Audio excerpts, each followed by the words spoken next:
Hey friends, welcome back to the channel. Today we're unpacking a question that almost every cannabis traveler eventually asks. Why does weed in Amsterdam feel so completely different from weed in America? Same plant, same cannabinoids on paper, same general culture of enjoyment, and yet the experience lands in two completely different worlds. If you've ever stepped into a coffee shop in Amsterdam, you know the rhythm, soft light filtering through old windows, wooden tables worn smooth by decades of conversation, fresh mint tea steaming in ceramic cups, a short handwritten menu with maybe 6 or 8 familiar names: Amnesia Haze, Northern Lights, White Widow, and time. Time that doesn't push you out the door. You buy a gram, sit down, roll a joint, and talk. It's calm, social, and deeply human. Now cross the Atlantic and step into a typical US dispensary. Bright lighting that feels almost clinical, glass display cases lined with dozens of jars, barcodes, QR codes, potency numbers jumping off labels like stock tickers, a bud tender managing a line of customers like a pharmacist working through prescriptions. It's efficient, it's professional, it's safe, but it's also transactional. Both places sell cannabis. One feels like a ritual, the other feels like retail. In this episode, we're going to explore why. We'll connect culture, policy, economics, and everyday behavior to show how context shapes not just what you buy, but how you actually feel using it. By the end, you'll see how two models, Amsterdam's tolerant space and America's regulated marketplace, teach completely different lessons about the plant and about us as people. Before we begin, a quick note. Everything in this video is for educational purposes only. We're here to learn, compare systems, and understand the human side of cannabis culture.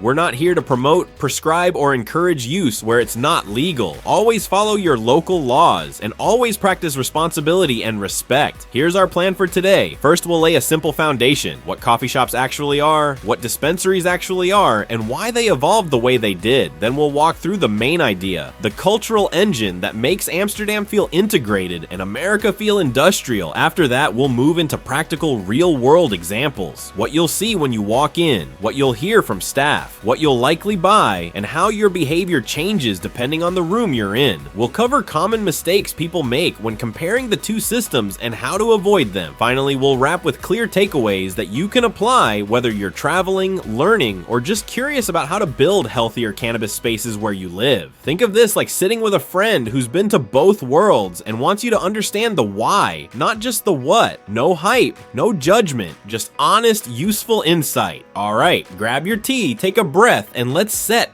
the stage together. Let's ground ourselves in the basics so everything that follows feels simple and obvious. What is an Amsterdam coffee shop? In the Netherlands, coffee shop is a legal term for a licensed venue that's permitted to sell small quantities of cannabis to adults. It sits under a policy known as gedoogbeleid, literally a framework of tolerance. The key idea behind this policy is pragmatic harm reduction. Separate cannabis from hard drugs, deprioritize enforcement on small possession and retail, and keep activity visible, modest, and manageable. On paper, production and wholesale supply, what they call the back door, were historically illegal even while retail sales, the front door, were tolerated. That paradox created a cautious, low-profile culture built on trust, community norms, and municipal rules. You don't see massive branding, you don't see flashing screens or potency arms races. What you see instead are short menus, mellow staff, and a sit-down ritual that naturally encourages moderation and conversation.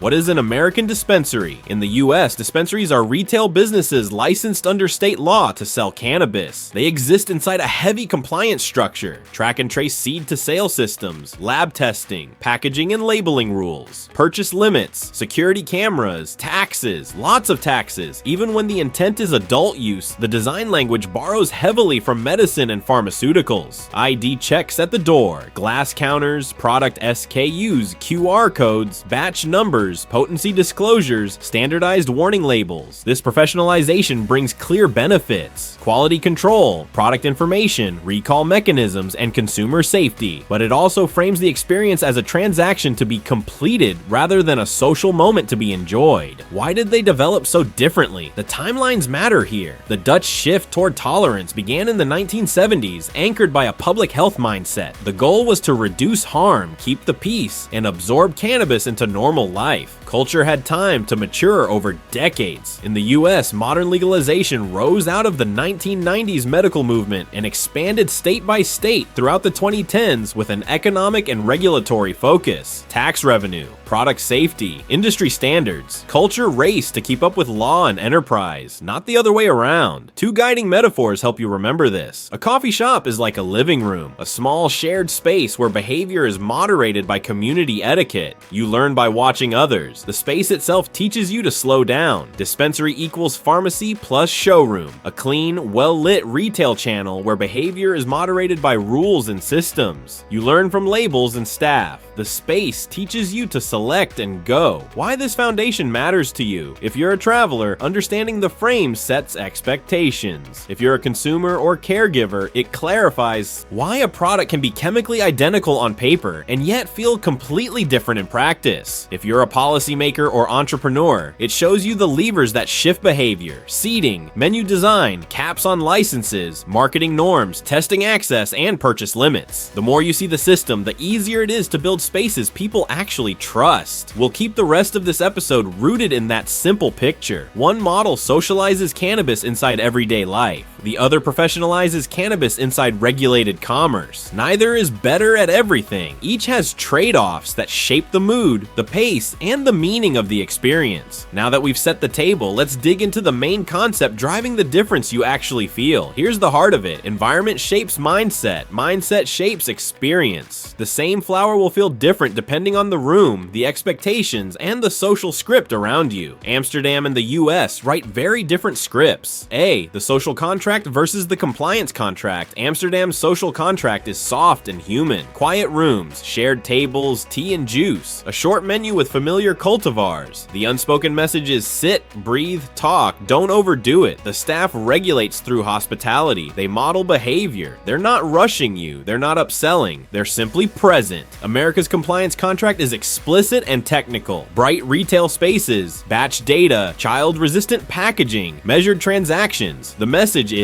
choose responsibly, verify information, proceed. The staff regulates through instruction. They explain products. They cite testing results. They manage risk. Both approaches reduce harm, just through different channels. One through culture, one through policy. B. Choice architecture and the potency trap. Short menus in Amsterdam focus attention on a handful of reliable options. That naturally moderates novelty seeking and potency chasing. You're not comparing 45 jars under glass. You're choosing between 6 or 8 familiar names and then sitting down to enjoy them slowly. Long assortments in US shops create decision pressure. When you're comparing dozens of SKUs, a number like THC percentage becomes a convenient tiebreaker. This nudges customers toward the highest number wins mentality, even though effect quality is so much more than one metric on a label. C. Time as an ingredient. Dwell time is a hidden teacher. The longer you're invited to sit, the more you naturally self-pace. Amsterdam literally bakes mindfulness into the experience by designing for lingering. There are chairs, there are tables, there are beverages. There's no implicit pressure to leave. Turn time and retail rewards efficiency. Even warm, community-minded dispensaries are optimized for customer flow. And the invisible message, even when unintended, is choose, purchase, enjoy elsewhere. D. Identity signals. Coffee shops normalize cannabis as ordinary adult behavior. No cause for performance. No Instagram moment. Just people drinking tea and having quiet conversations. That lowers anxiety, lowers dosage spikes, and encourages genuine connection. Dispensaries still carry some residue of novelty, technology, and status. New devices, beautifully crafted jars, terpene charts. That can elevate curiosity and education, which is wonderful, but it can also create performance anxiety. Am I picking right? Is this strong enough? Will this impress my friends? E. The back door, front door, psychology. Amsterdam's tolerated retail plus historically gray supply created a culture of discretion. Less branding, fewer microphones, quieter voices. In the US, legality plus market competition amplified the microphone. Branding can educate, and it often does, but it can also drown out quiet, embodied learning, the kind that happens when you simply share a joint and listen to what your body tells you. F. Ritual versus transaction. Let's define these terms clearly. Ritual equals consistent sequence, shared etiquette, and built-in pause. Coffee shops excel here. Transaction equals clear steps, explicit value exchange, and an exit queue. Dispensaries excel here. Neither is inherently good or bad, but ritual tends to deepen attention, and attention when it comes to cannabis often improves how the experience feels. G. The simple equation you can use anywhere. When you want a better experience, edit the room, not just the product. Fewer choices lead to more presence. Seating and soft light lead to calmer pacing. Shared beverages lead to social connection. Plain menus lead to less potency chasing. Small portions lead to more awareness. That's the main concept in one sentence. Culture shapes conduct. Conduct shapes outcomes. The more your environment acts like a teacher, the less you need to white-knuckle decisions from a label. Let's turn that concept into practical, real-world steps and examples you can actually use. Let's take the big idea and make it real. Think of this as a quiet checklist you can apply whether you're visiting Amsterdam, shopping in the US, or hosting friends at home. Scenario A. You're in Amsterdam for the first time. Choose the room, not the strain. Walk a block past the tourist strip. Look for smaller interiors, natural light, soft music, seated tables. If the menu is short and the staff is calm, you've already optimized half the experience before you even buy anything. Order small, add slowly. Start with 1 gram or a pre-roll and a tea or juice. Share with your travel companion. Talk. Notice how the room nudges your pace. The goal here isn't intensity, it's clarity and connection. Use social cues as education. Watch the locals. Notice joint size. Pass rhythm, pauses, and conversation. You're learning culture without a lecture. If you're unsure, ask the server to suggest a balanced option. Describe how you want to feel, not a THC number. Close the loop kindly. Tidy your table. Thank the staff. Step back into the city. The ritual ends when you choose to end it, not when you're pushed out. Scenario B, you're in a US dispensary and want the Amsterdam calm pre-decide your experience. Before you even enter the dispensary, write a 1-line intention, light conversation and a walk, or quiet evening and a movie. This protects you from the potency trap once you're inside looking at dozens of options. Ask for effect, not numbers. Tell the bud tender how you want to feel and what you're doing afterward. Ask for balanced flower or low-dose options with terpene profiles that match your goal. You're building the experience from the outcome backward, not from a THC percentage forward. Design your room at home. Soft light, 2 glasses of water or tea, a window cracked for fresh air, light music in the background. Prepare a small tray with a single option and a simple grinder. Remove excess choices from sight. Use an intermission. After the first few tokes or a low-dose edible, take a 10-minute intermission. Stretch, sip your tea, chat about something unrelated. Amsterdam teaches you to pause. You can teach your room to do the same. Scenario C, hosting friends, the coffee shop vibe at home. Short menu. Put out 2 clearly labeled choices with plain language. Gentle and a bit brighter. That's it. No jars, no overwhelming options, small portions, pre-roll half grams or offer a small pipe. Place the rest of your stash away from the table. Out of sight, out of mind. Anchor beverage, mint tea, citrus water, hot cocoa, something warm and comforting that encourages sipping and slowing down. Shared etiquette. 1 seat per person, 1 ashtray, 1 lighter in the center of the table. Simple rules that everyone can see and follow. End well. After 90 minutes, offer fruit or simple snacks. Open a window. Invite a short walk around the block. Ritual in, ritual out. Scenario D. Owners and policymakers, practical levers, seating density. More seats, fewer standing bodies equals calmer pacing and better behavior. Menu design. 6 to 10 core SKUs with plain descriptors leads to decision ease and less anxiety. Lighting and sound. Warm light and low tempo soundscapes lead to slower consumption and more mindful use. Education by ambience. Quiet visible water carafes. Tea and juice pairings. Clear disposal options. Let the room teach without a lecture. Purchase cadence. Encourage small initial purchases with easy add-ons rather than giant value buys that encourage overconsumption. Scenario E. Personal toolkit. A pocket notebook line. Today's intention. A kitchen timer or phone reminder. Intermission, a small tray preset with lighter papers, filter tips, and 1 grinder. Nothing else. The point here isn't to imitate Amsterdam perfectly or to reject US retail completely. It's to adopt the parts that make sense for your life. Fewer choices, more presence. More seating, less rushing. Outcome-based selection, not number-based selection. Do that And the same flower becomes a better teacher. We've seen the ideal. Now let's talk about the common mistakes people make and how to fix them gently. Mistake 1. Treating regulation as culture. You can have perfect labels, pristine facilities, and flawless compliance and still have a poor experience. Solution: build culture on top of compliance. After you buy, design your room. Music, light, water, pacing. Compliance protects you, culture guides you. Mistake 2. Chasing the highest THC numbers become a crutch when choices feel overwhelming. But more THC doesn't automatically mean better. Solution: ask for balanced or clear-headed experiences. Use aroma as a cue, not just digits on a label. Start with less. Add slowly. Listen to your body. Mistake 3. Over shopping, under savoring, large purchases encourage get my money's worth sessions. You end up consuming more than you need just because you bought so much. Solution: buy less more often. Amsterdam's portioning system, grams and half grams, helps you listen to your actual needs instead of your perceived value. Mistake 4. Skipping the intermission. When you rush, you overshoot. It's that simple. Solution: build a pause into your ritual. 10 minutes changes everything. Your mood stabilizes. Conversation returns. You choose your next step wisely. Mistake 5. Confusing novelty with quality new device. New strain, new packaging. None of these guarantees a better evening. Solution: keep one house favorite that you know well. Add a single new item at a time so you can actually learn from it and understand how it affects you. Mistake 6. Reading labels without reading yourself.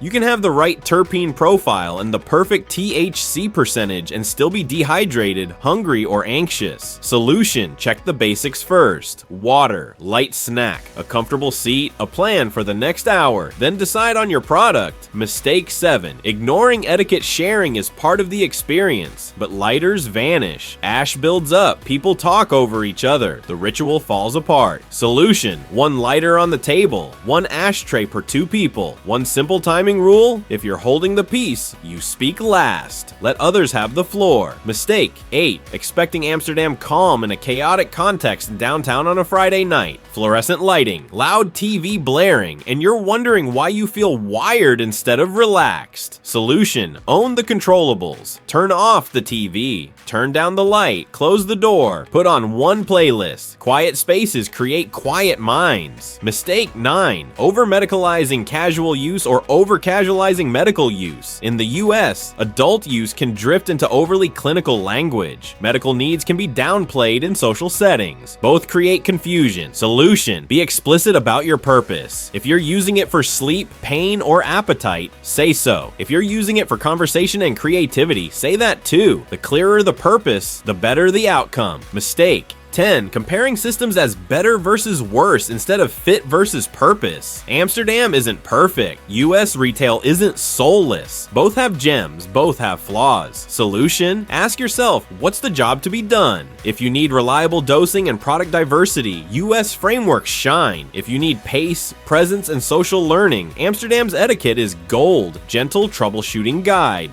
Feeling anxious? Lower light. Add water, open a window, pause for 10 minutes. Feeling flat? Take a small walk. Get some cool air. Eat a light snack. Play a brighter musical track. Talking too fast? Switch to herbal tea. Play a slow playlist. Cut the session size in half. Mind drifting to numbers. Put packaging away. Narrate sensations with simple words. Calm, open, heavy, clear. Remember, the point of cannabis isn't to pass a test. It's to feel present, connected, creative, or rested on purpose. When the room and the ritual support that intention, challenges soften naturally. We're almost there. Let's crystallize the insights you can carry forward. Insight 1. The room is a teacher. Amsterdam builds education into space. Seats, tea, quiet, time. You can recreate that anywhere. When the room slows you down, you need fewer rules to feel good. Insight 2. Less choice, more wisdom.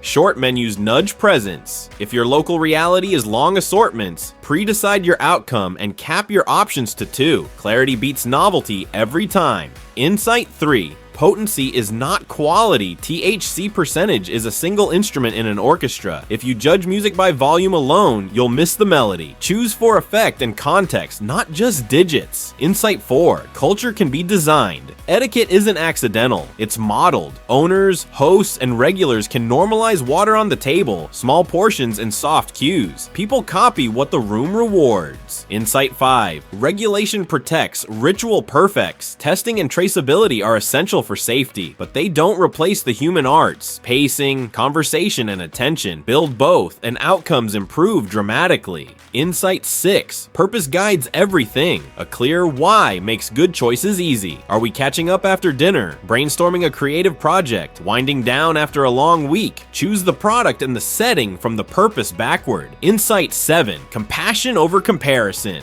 Every system is a story of history, politics, and people. Instead of asking who's right, ask what can we learn? Borrow Amsterdam's patience. Borrow America's precision. Insight 8. The quiet advantage. Softer light, a chair with a back, a cup of tea, a shorter menu. These small, quiet things produce big differences in how your mind and body meet the plant. Pocket takeaways, you can screenshot. Decide the feeling first. Limit yourself to 2 choices. Build a 10-minute intermission. Keep water visible. Put packaging away after selection. Share the lighter. Share the pace. End with a breath, a window, and a short walk. If you remember nothing else from this video, remember this. Context changes cannabis. The more intentional the context, the more generous the experience. Let's land the plane with a calm reflection and a simple call to keep learning together. So where do we land after all of this? Amsterdam shows us how a plant can live comfortably inside everyday life. Modest menus, human scale, rooms that invite you to sit and stay. It's not perfect. There are challenges with supply regulation, quality control debates, and ongoing political discussions about how to modernize the system. But the cultural foundation is strong, calm, integrated. America shows us how a plant can live inside modern systems. Lab data, safety nets, professional retail that offers choice, consistency, and consumer protection. It's not soulless. Many dispensaries have warm, knowledgeable staff and beautiful community spaces, but the industrial frame can sometimes overshadow the human experience. Put them together and you get something powerful. A culture that's both trusted and tested. A system that protects without controlling. A space that educates without lecturing. If you're traveling, let the room teach you. Walk into that coffee shop by the canal with an open mind. Notice how the quiet affects your breathing. Notice how the tea slows your hands. Notice how conversation flows when nobody's in a hurry. If you're shopping at home, let your intentions lead the purchase instead of the label. Write down how you want to feel before you walk through the door. Ask questions. Ignore the numbers that don't serve your purpose. Design your home space with the same care Amsterdam designers put into their coffee shops 40 years ago. If you host friends, build the vibe that you wish existed everywhere. Fewer choices, softer light, a pot of tea, time to talk. These aren't luxuries, they're basics, and they transform the experience. Everything we covered today is for learning purposes only. This video exists to compare systems, understand culture, and inspire thoughtful choices. Respect the law where you live. Be the kind of person who leaves a space better than they found it, whether that's a coffee shop by a canal or your own living room on a quiet evening. If this gives you a clearer lens on the differences between these 2 approaches and maybe a few practical ideas to try in your own life, tap that like button. Share this with a curious friend who's been to one side but not the other. Drop your experiences in the comments below. What surprised you in Amsterdam? What works best in your local dispensary? Your stories help everyone learn. Thanks for spending your time here with me today. This is a big topic and we only scratched the surface. But I hope you walk away with something useful, something you can apply, something that makes the next experience a little more intentional and a little more human. Stay curious, stay kind, and as always, enjoy it responsibly. Let's keep building spaces that bring out the best in us and the plant.